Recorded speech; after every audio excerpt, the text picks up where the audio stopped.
नमस्कार दोस्तों, मैं हूं सरिता और मेरे YouTube चैनल पर आप सभी का हार्दिक स्वागत है।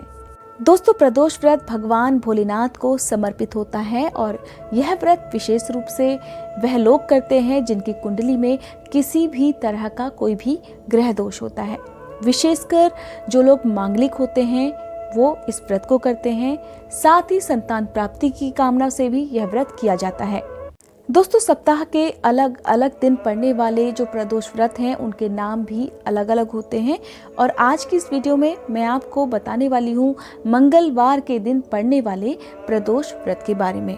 और मंगलवार के दिन जो प्रदोष पड़ता है उसे भौम प्रदोष के नाम से जाना जाता है। जो भी लोग भौम प्रदोष व्रत करते हैं उन्हें हजारों यज्ञों के बराबर पुण्य मिलता है, साथ ही मोक्ष की प्राप्ति होती है और जो भी मनोकामना उनके मन में है वह भी पूरी होती है। दोस्तों, प्रदोष व्रत की पूजा जो होती है विशेष रूप से प्रदोष काल में ही की जाती है, क्योंकि यही समय प्रदोष व्रत की पूजा के लिए सबसे शुभ समय माना गया है। सुबह के समय आप भगवान भोलेनाथ की पूजा कीजिए। जिस तरह से आप नॉर्मली पूजा करते हैं उस तरह से कर लीजिए, लेकिन शाम के समय सूर्यास्त से 1 घंटे पहले और 1 घंटे बाद का समय जो कि प्रदोष काल के नाम से जाना जाता है, इसी शुभ समय में आप अपनी पूजा संपन्न करके अपने व्रत का पालन कर सकते हैं। दोस्तों, सबसे पहले संक्षेप में जान लेते हैं प्रदोष व्रत क्यों किया जाता है और इसके महत्व के बारे में। एक पौराणिक कथा के अनुसार चंद्रमा को क्षय रोग था, जिसकी वजह से उन्हें मृत्यु के समान भयंकर कष्ट हो रहा था। तब भगवान भोलेनाथ ने त्रयोदशी के दिन उन्हें इस पीड़ा से मुक्ति दिलाई और नव जीवन प्रदान किया। तभी से हर महीने में पड़ने वाली त्रयोदशी को प्रदोष व्रत किया जाता है। दोस्तों, अब सुनते हैं भौम प्रदोष के दिन सुनी जाने वाली व्रत कथा।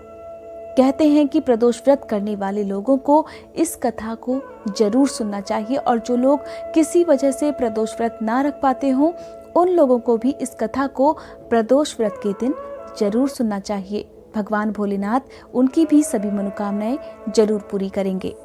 एक पौराणिक कथा के अनुसार एक नगर में एक वृद्धा रहती थी। उसका एक ही पुत्र था और उस वृद्धा की हनुमान जी पर बहुत गहरी आस्था थी। वह हर मंगलवार को पूरे नियम के साथ व्रत रखकर हनुमान जी की पूजा अर्चना करती थी।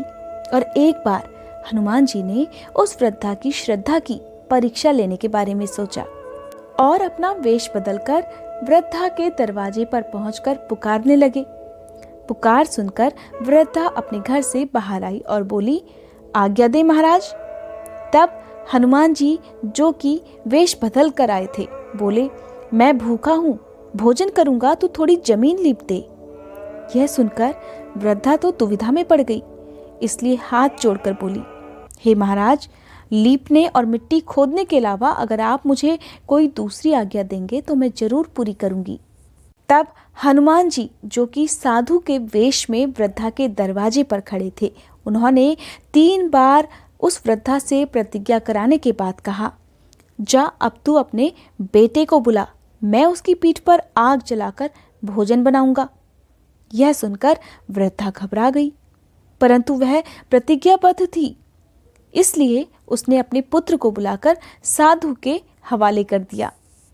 उधर वेशधारी साधु हनुमान जी ने वृद्धा के हाथों से ही उसके पुत्र को पेट के बल लिटवा दिया और उसकी पीठ पर आग जलवा दी।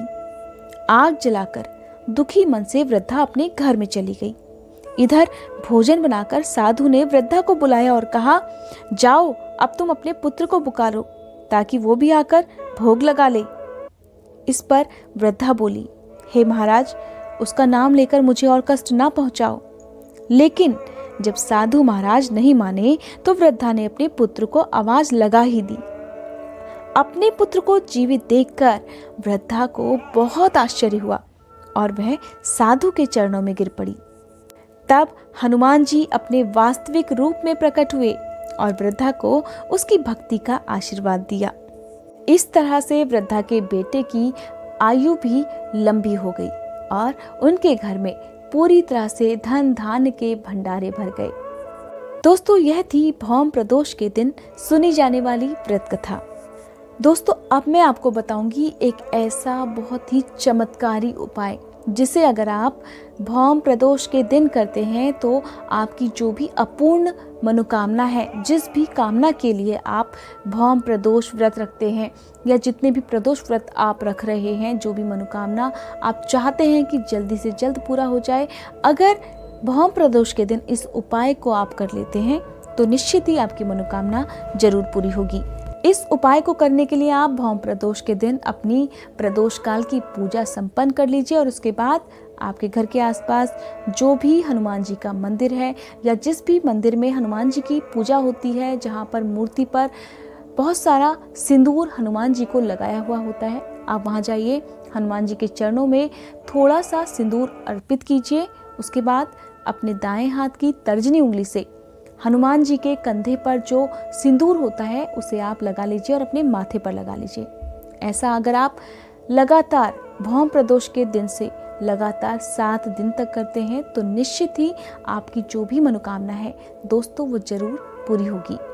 इस उपाय को करते समय आपके मन में पूरी तरह से श्रद्धा होनी चाहिए, साथ ही आपके मन में किसी के लिए जरा सा भी कोई भी बुरा विचार, बुरी भावना नहीं होनी चाहिए। इस तरह से की गई पूजा का फल आपको जरूर मिलेगा। दोस्तों यह थी आज की वीडियो। उम्मीद करती हूँ ये वीडियो आपको पसंद आई होगी। अगर आपको ये वीडियो पसंद आई हो तो लाइक करने के बाद कमेंट बॉक्स में भोलेनाथ की जय लिखना मत भूलिएगा। और अगर आप मेरे चैनल पर नए हैं, अगर अभी तक आपने मेरा चैनल सब्सक्राइब नहीं किया है तो चैनल जरूर सब्सक्राइब कर लीजिए, साथ ही बेल आइकन भी प्रेस कर लीजिए ताकि मेरे चैनल पर अपलोड होने वाली जितनी भी वीडियोस हैं उन सब की जानकारी आपको सबसे पहले मिल सके।